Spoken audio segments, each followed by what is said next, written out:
Hello everyone, I just wanted to pop on here before the start of the video to number one, thank you for giving me the opportunity to kind of step back from the channel for a little bit. I did have a death in my family and it's still pretty raw and pretty new, but I am trying to get back to the spooky content here because October is a very big month for this channel. So I will have a couple of videos coming out this October. This video in particular today was recorded before the family tragedy happened. So some things I say in this video might not be completely accurate, but I'm hoping to stick to the time period that I had originally set up.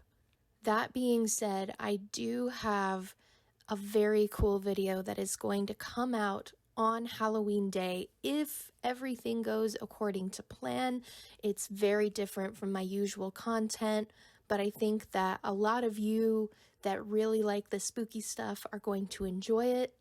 I will also have a very big channel announcement coming on Halloween. I believe it might be a little bit after Halloween. I'm shooting for Halloween for some of these channel changes and upgrades and things like that. So please stay tuned for that.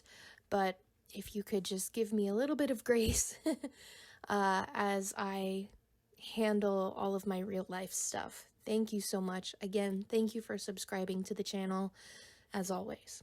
Let's get into today's video.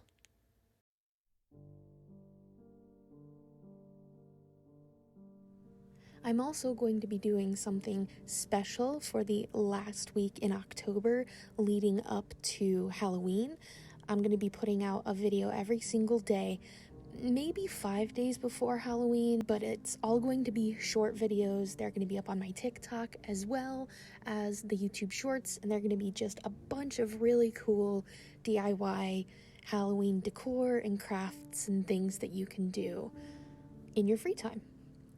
But today, we are going to be going over some of the scariest true stories I could find on Reddit. So, trigger warning, some of these might be a little rough. The first one comes from Rare Beauty Etsy from 2 years ago. They say, I grew up in a funeral home. I helped out in the office. When I was about 15, we got a call from a man whose wife and infant baby had been murdered in cold blood. There were very few clues. It made headlines. Cops set up surveillance at the viewing. It was heartbreaking as the mother was holding the baby in her arms. Rare Beauty Etsy continues, I was asked to take the flower cards and periodically get the husband and ask if he recognized the names.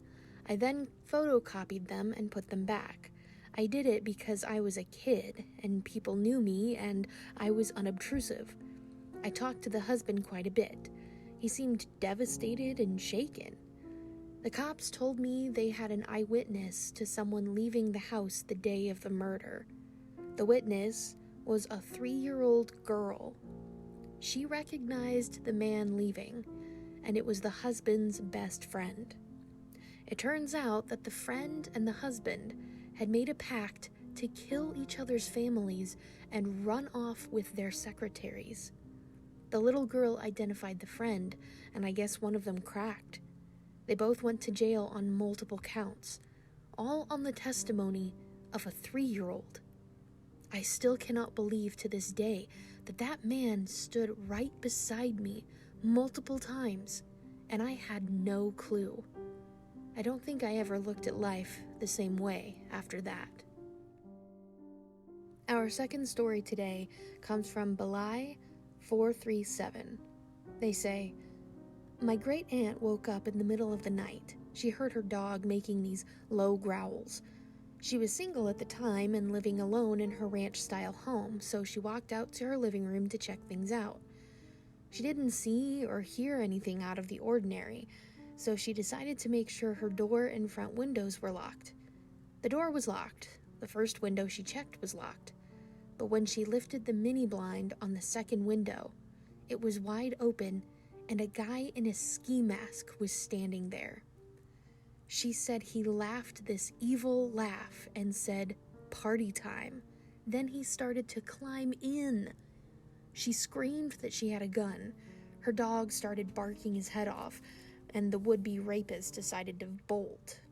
My aunt did get a gun after that, and she learned how to use it. I can't even think about what would have happened to her if she didn't have her dog to warn her. This story is so scary to me because something similar happened when I was little. We were living in an old house that didn't have the greatest security around the doors and the windows, and one night my dog just went crazy, barking his head off, and he was not the kind of dog that barked a whole lot. So my mom woke up and she came out to the living room and she yelled at him to shut up, and that's when she heard several voices outside, and one of them went, "Oh shit," and then a bunch of people scrambled to get away. And she freaked out and she called the police and she called the landlord, and they ended up finding out that there were multiple people trying to break into the house, and they had tried the front door and they had tried the back door, and they tried to unscrew the doorknob on the back door, and they were one screw away from having broken into the house when they gave up on it. And instead they decided to try and come through the window unit air conditioner, and that's when my dog started barking and woke my mom up. So if it hadn't been for my dog at that time, my mom, who was at home with 2 little children while my dad worked 3rd shift, could have been assaulted by multiple people, and possibly she and myself and my brother could have all died that night. Our next story comes from Cy_Gunslinger. They say, James Bulger. He was just 2 years old and with his mom running errands. She let go of his hand to pay the cashier and he wandered away. 2 10-year-old boys spotted him, lured him toward them, took him by the hands, and led him away. They took him to a remote location, pushing and kicking at him the whole time. Some people questioned the 2 kids with the crying toddler, but they lied, saying he was their brother, and nobody intervened further.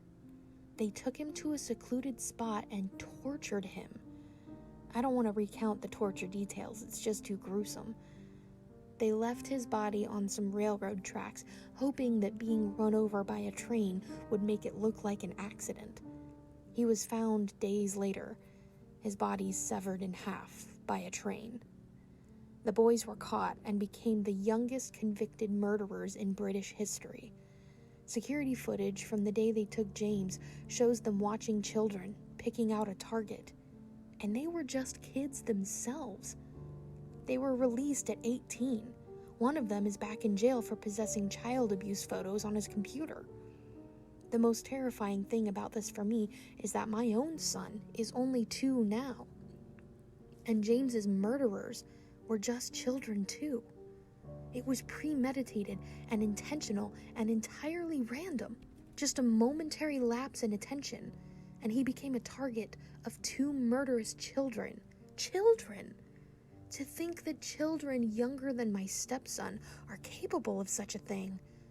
Ugh, everything about this case is just horrifying. I remember seeing a video about the case of James Bulger, and I will echo the Redditors' sentiments that it's quite gruesome and horrible. So if you don't want the details of that case, don't go looking it up.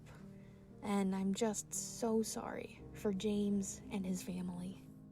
Alright, one more story for this video, and I've got to warn you, this is awful and nasty, and if you have any fear of bugs, you're not going to want to listen to this. In fact, I am so disturbed by this that I wasn't sure I was going to put it in this video. Whew. But here we go. User Cited told this story. I've told this story before. I'm an eye doctor, and I had a patient come to me with an infected eyelid 2 other eye doctors tried to treat and failed. They were dumping all sorts of medicine into it, and it wasn't getting any better. At this point, it was swollen and painful for weeks, with no improvement, despite being on tons of meds.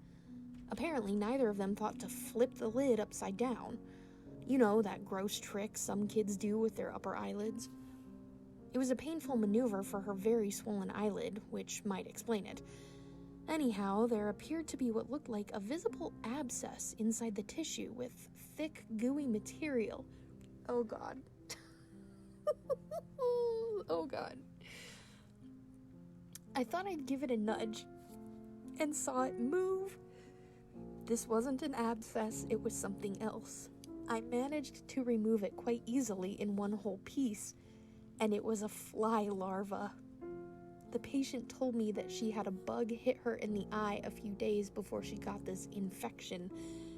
I removed the larva, and within 2 days the wound closed and she was 100% recovered on basic antibiotic eye drops. Yes, I do have the photos from this case for those interested. I'm sorry, Sita Tickle, but I do not want to see those pictures, and I'm not sure anyone else does either. But if you want to, the link to this whole thread will be in the comments below. I don't know about you guys, but that's probably gonna give me nightmares. That's disgusting. It's so awful, and I'm so sorry that you had to listen to that. And I'm so sorry that I had to read that. Well, that's it for this video today. I will have 2 more full-length videos coming out in October, and then I will have several short videos coming out in the last week of October. So if you are into this kind of spooky content about cryptids and conspiracies and true crime and all of that stuff, make sure to subscribe and ding the notification bell, because YouTube will actually hide my content from you unless you hit that bell. It's ridiculous, it's stupid, but that's the way it is. Thank you for watching, everybody. I hope you have a wonderful spooky season, and I'll catch you in the next one. See you soon, cryptids.